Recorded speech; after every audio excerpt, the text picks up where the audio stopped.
Usually when you look up at the ceiling of a retail store or a transit hub, you just expect to see those cheap plastic grills buzzing out elevator music. Yeah, like the lowest bidder special, just barely audible, mostly static. Exactly. But today's deep dive is, well, it is a little different. We are looking at the documentation from HDTVSupply for the QSC AD-S12-BK. It's a 12-inch surface mount loudspeaker. And our mission today is really to figure out what makes a single commercial speaker worth, a staggering $1,235. Right, it is a hefty price tag. Yeah. But we are unpacking that exact intersection where raw concert-level audio power meets just extreme environmental survival. Yeah, let's look at the specs first, because they read Right. way more like stadium gear than something you would see at the mall. We are talking 300 watts RMS power handling, an 8-ohm impedance, and a peak sound pressure level, or SPL, of 126 decibels. Which is just, massive. It really is. To put that in perspective for you, 126 decibels is, well, it's roughly the volume of a live rock concert. Right. And they're pushing all of that through a frequency range from a deep 52 hertz rumble up to, like, a piercing 20 kilohertz.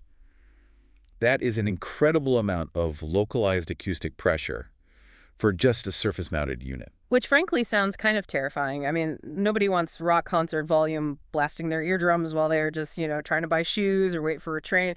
How do they keep that raw power from turning into a chaotic, deafening mess? So they manage the acoustics using an innovation QSC called DMT, or Directivity Matched Transition. To really understand this, you have to look at how the speaker is actually built. Okay, break that down to us. Well, you have a 12-inch woofer for the low sounds, and then a 1-inch compression driver for the high sounds. And usually there is a disconnect, like a crossover point, where the low frequencies awkwardly hand off to the high frequencies. Ah, right, which creates uneven sound. Exactly. Okay, so DMT is fixing that handoff, kind of like a high-end shower head that perfectly distributes water pressure if you don't get that harsh blast in the center and then cold spots on the edges. Yeah. Wow, yeah, that is actually a perfect way to visualize it. They are physically and mathematically aligning the directivity patterns of both drivers right at that exact crossover point. Oh, I see. Yeah, so this guarantees a completely consistent, even 75-degree conical coverage. There are no sudden spikes in volume if you walk directly under it, and, no muddy dead zones if you step to the side. Just a smooth, coherent transition of sound everywhere inside that 75-degree cone. Exactly. But, pumping out 126 decibels of continuous pressure creates massive physical vibration. In a standard speaker, wouldn't that constant shaking over months and years literally rattle the internal wiring loose or just tear the components apart? Oh, absolutely. Which is why it comes down to the physical armor. It uses a really rugged ABS enclosure, which is the same heavy-duty industrial plastic used in hard hats. Oh, wow. Yeah, and a powder-coated aluminum grill. Even the paper cone woofer inside is specially weather-treated to prevent any physical degradation. Right, and I noticed the IP54 rating in the documentation too, which means it is practically immune to dust storms and direct splashing water. But, looking at the design, the real vulnerability isn't the outer shell, is it? No, it's not. Right, it's the wiring. If water or dust gets into the connection point, the whole system just shorts out. Well, the engineers definitely anticipated that.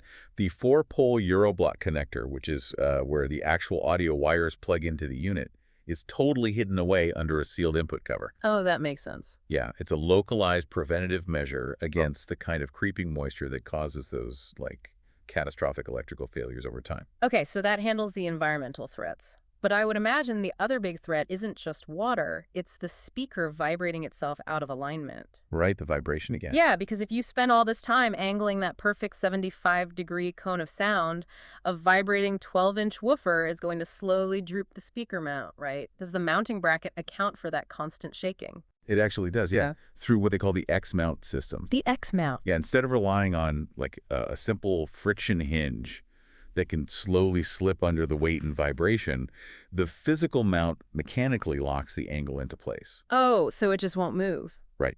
Once you set the specific angle, whether it is deployed horizontally, vertically on a wall, or on a ceiling, the interlocking grip just will not let it drift. It simply cannot budge, regardless of the output. So really it all comes down to buying long-term peace of mind.